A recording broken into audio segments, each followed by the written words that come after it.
Bonjour, je vais vous présenter comment réaliser un bracelet avec une baguette et coloris. Ce bracelet est muni de petites perles que l'on a rajoutées avant la fermeture du bracelet. Pour cela, nous allons démarrer avec une baguette du produit Ecoloris, une petite pince coupante, toujours une petite pince aussi pour tremper la matière dans l'eau si on a peur de se brûler, un petit chalumeau qui va servir à chauffer la matière, mais ça peut être aussi un petit chalumeau qui sert aussi dans la fabrication des crèmes brûlées. Une forme, ici nous avons choisi de renverser un vase qui a à peu près la circonférence d'un poignet pour nous servir de gabarit, et une casserole d'eau chaude. L'eau doit être frémissante entre 60 et 80 degrés.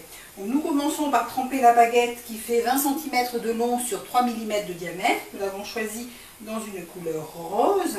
Il existe plusieurs autres couleurs dans cette gamme de produits. Une fois que j'ai trempé quelques secondes ma baguette dans l'eau, elle atteint la souplesse d'un cuir souple. À ce moment-là, je la positionne autour de mon gabarit. Je peux être éventuellement amenée à retremper ma forme encore une ou deux fois pour vraiment lui donner le rond. Et une fois que j'ai obtenu ce rond, je vérifie si cela convient à mon tour de poignet. Pour moi, c'est un petit peu grand. Je vais choisir d'enlever une partie de la matière. Je vais donc sectionner avec ma pince coupante un bout de chaque côté.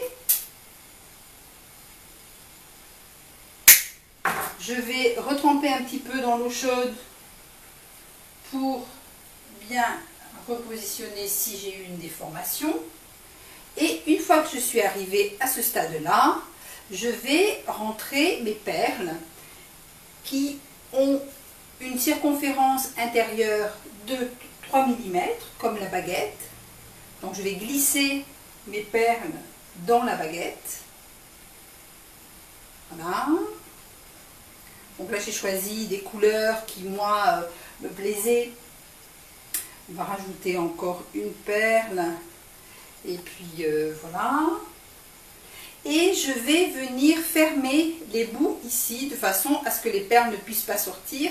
Et j'ai aussi un petit côté un tout petit peu griffu de la matière. Alors j'ai le choix entre soit retremper ma matière dans l'eau pour la réassouplir et puis l'arrondir un petit peu, soit à l'aide de mon chalumeau que j'ai mis en position veille et que dont je remonte un petit peu la température, je vais venir chauffer légèrement l'embout de ma matière et venir l'écraser contre ma petite tôle en inox qui ici protège mon plan de travail.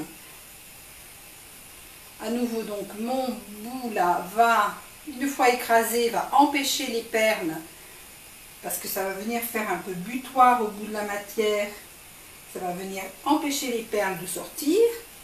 Voilà, elles sont bloquées ici de ce côté-là et je vais faire la même chose de l'autre côté.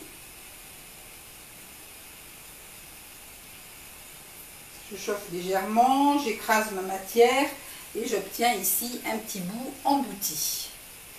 Je vais mettre mon chalumeau en position de veille, vérifier le bracelet autour de mon poignet et puis moi j'aime bien que le bracelet épouse un petit peu plus le tour du poignet, donc je vais le retremper dans l'eau pour l'aplatir un petit peu ici sur l'ouverture. Je retrempe ma matière dans l'eau. Quand je trempe ma matière dans l'eau, j'atteins les 60 à 80 degrés, alors que la fusion, elle, est plutôt à 140-160 degrés. Donc je ne vais pas détruire le travail que j'ai fait sur les embouts. Donc là, j'écrase un petit peu ma matière en tenant les perles pour pas qu'elles trempent dans l'eau. Et je vais donner un petit peu un galbe à mon bracelet, qui correspond plus à ce que je veux obtenir. Et là, j'ai fabriqué un petit bracelet qui va venir accompagner le reste de ma déco de tour de poignet. Merci.